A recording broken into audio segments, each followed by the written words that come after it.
Olá, boa tarde. Você acompanha agora notícias do Brasil e do mundo desta quarta-feira.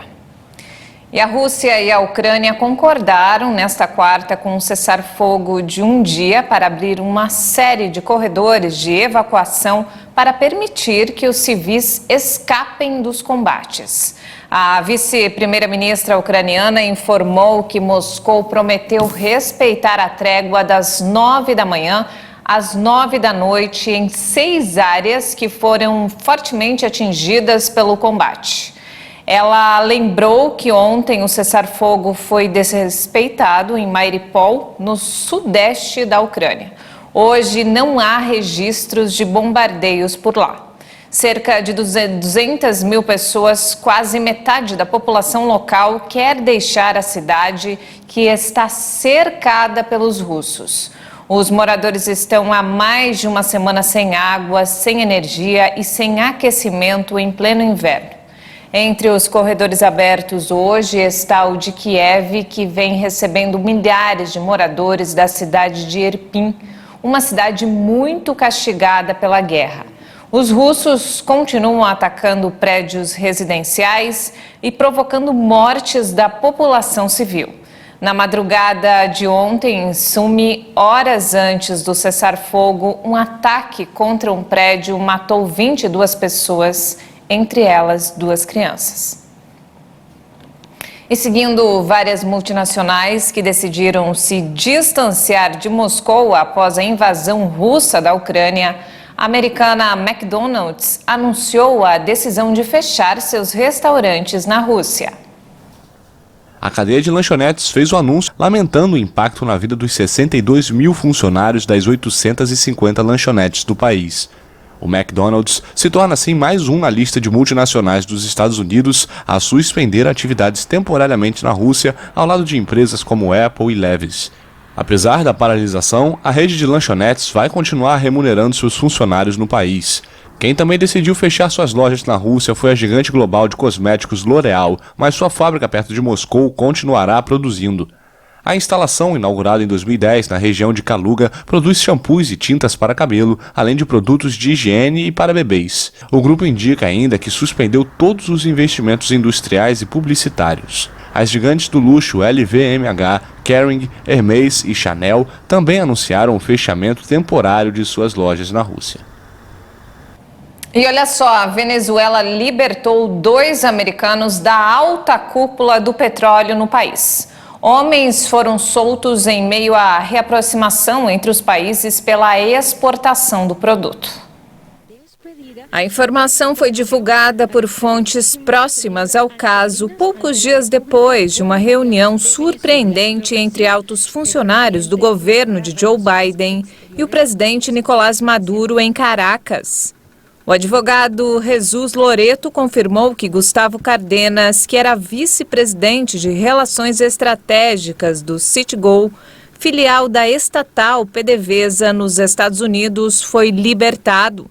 O segundo libertado foi o cubano-americano Jorge Alberto Fernandes, que foi detido no início de 2021 e acusado de terrorismo.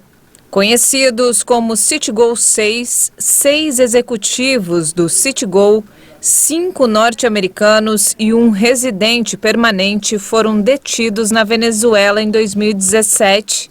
Washington pediu repentinamente que eles fossem soltos. As libertações aconteceram depois que Maduro recebeu, no fim de semana, uma delegação do governo Joe Biden. Washington proibiu a importação de petróleo e derivados da Rússia para os Estados Unidos em meio a sanções pela invasão da Ucrânia. A reunião foi uma reviravolta nas relações rompidas entre Washington e Caracas, já que a Casa Branca não reconhece a reeleição de Maduro como presidente em 2018, um processo que classificou de fraudulento. E aqui no Brasil, a produção industrial recuou em janeiro e ficou abaixo do patamar pré-pandemia. A queda foi puxada principalmente por veículos automotores. A produção industrial brasileira caiu 2,4% em janeiro na comparação com dezembro e perdeu boa parte do avanço registrado no mês anterior. Segundo o IBGE, essa foi a maior queda para meses de janeiro desde 2018 e o pior resultado mensal desde março do ano passado. Na comparação com janeiro do ano passado, caiu 7,2%, no maior tombo nesta base de comparação desde janeiro de 2016. Com o resultado, a indústria está 3,5% abaixo do patamar de antes do início da pandemia, em fevereiro de 2020. Em 12 meses, a produção fabril acumulou alta de 3,1%, mas avanços perdem cada vez mais a intensidade. A queda em janeiro foi acompanhada por todas as grandes categorias econômicas e por 20 dos 26 segmentos industriais pesquisados.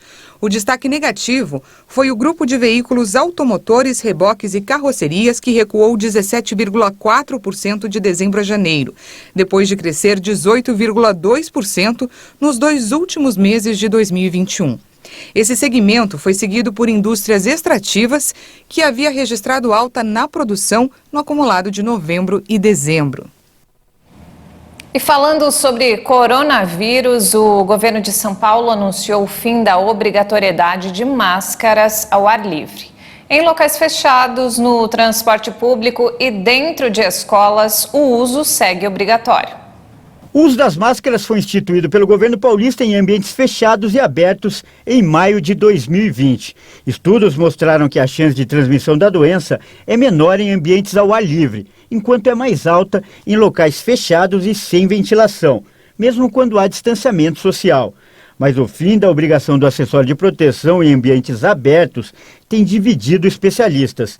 Em cerca de 2 anos da pandemia, a flexibilização do uso de máscaras só começou a ser planejada pelo governo em novembro do ano passado.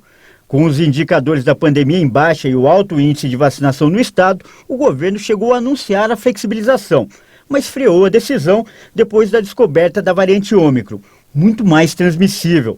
A necessidade da cautela foi comprovada depois que a variante se espalhou pelo estado e o país a partir do final do ano passado. A média móvel de casos chegou a atingir os piores indicadores de toda a pandemia no começo de 2022. Mas com mais de 80% da população imunizada com as 2 doses, a cepa não teve o mesmo impacto avassalador no número de mortes e de internações. Segundo o governo, depois de atingir o pico da onda da Ômicron no início de fevereiro, o estado apresenta atualmente queda de 62% nas internações em enfermarias e 52% das internações em UTIs. O Rio de Janeiro, Maranhão, Mato Grosso do Sul, Rio Grande do Sul e Santa Catarina e o Distrito Federal já desobrigaram parcialmente o uso de máscaras. E não temos mais tempo, essa edição fica por aqui. Mais informações ao longo da nossa programação. Obrigada pela companhia.